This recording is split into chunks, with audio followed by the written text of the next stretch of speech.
ओम शांति। बाबा की मुरली में यह शब्द आता है कि बच्चे सोचता स्वरूप नहीं बनो, समृद्धि स्वरूप, समर्थी स्वरूप, अनुभव मूर्त स्वरूप बनो। ये क्या है?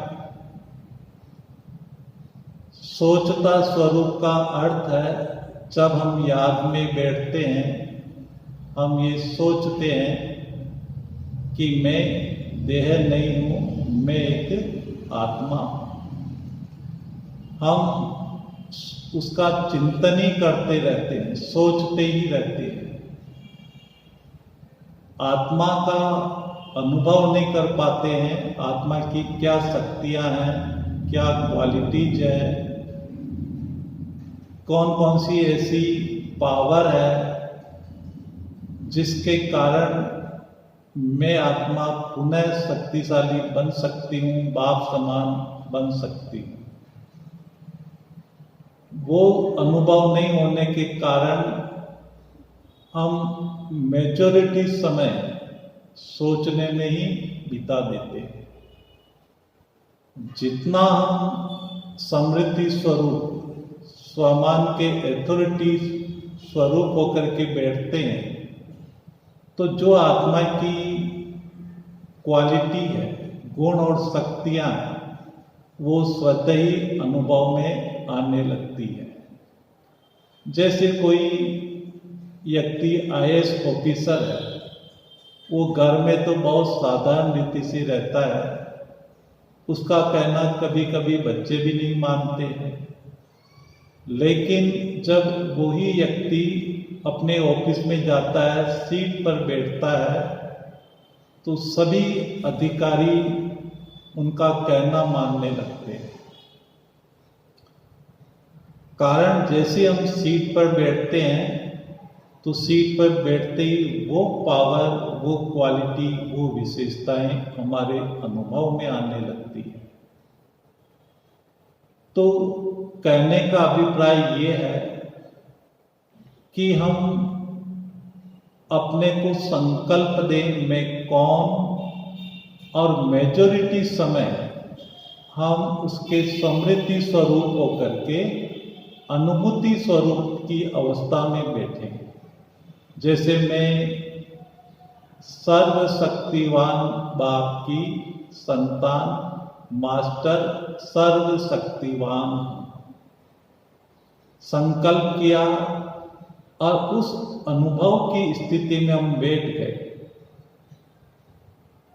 जब हम अनुभव की स्थिति में बैठ जाते हैं तो वो पावर अनुभव होने लगती है, स्वतः ही वो क्वालिटी हमारे अंदर आने लगती है। गलती क्या होती है कि हम लंबे समय तक इस सीट पर बैठने के अभ्यासी नहीं होने के कारण मन हमारा इधर उधर चला जाता है और मन में और तरह के संकल्प आने लगते हैं। तो इसके कारण हमारी बुद्धि जो उसका अनुभव करना चाहती है, वो इसका अनुभव नहीं कर पाती।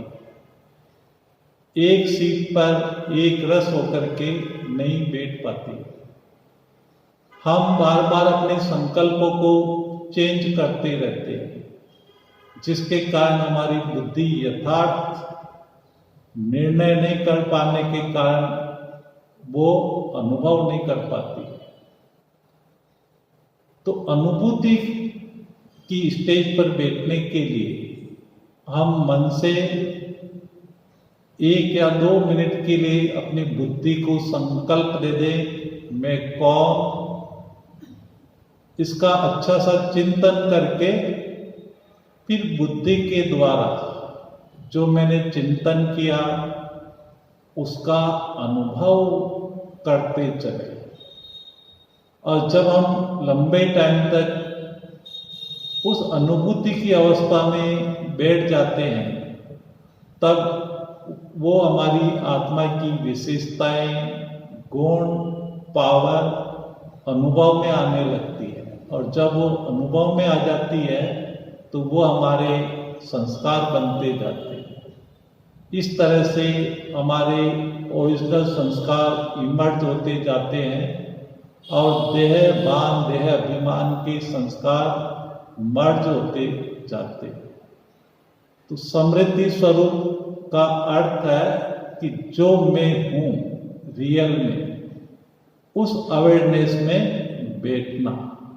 और समर्थी स्वरूप का अर्थ है कि जो बाबा ने मुझे समर्थियां दिलाई है, याद दिलाई है कि बच्चे तुम महान हो, तुम शक्तिशाली हो, तुम देव आत्माएं हो, तुम कल्प कल्प की विजयी आत्मा हो, तुम महावीर आत्मा हो। तो इसका अनुभव करते करते वो समर्थी आ जाए कि यही मैं हूँ, मैं महावीर आत्मा हूँ, मैं हूँ ही महान आत्मा। इस समर्थी आ जाए, जरा भी अंदर में संशय कमजोरी नहीं हो, इसको कहते हैं समर्थी स्वरूप। और जितनी हमारे अंदर समर्थी आती रहती है तो वही हमारे अंदर सदा अनुभूति स्वरूप की अवस्था बनी रहती है। इसी को हम सोचता स्वरूप नहीं कह करके समृद्धि सो समर्थी स्वरूप कहते हैं।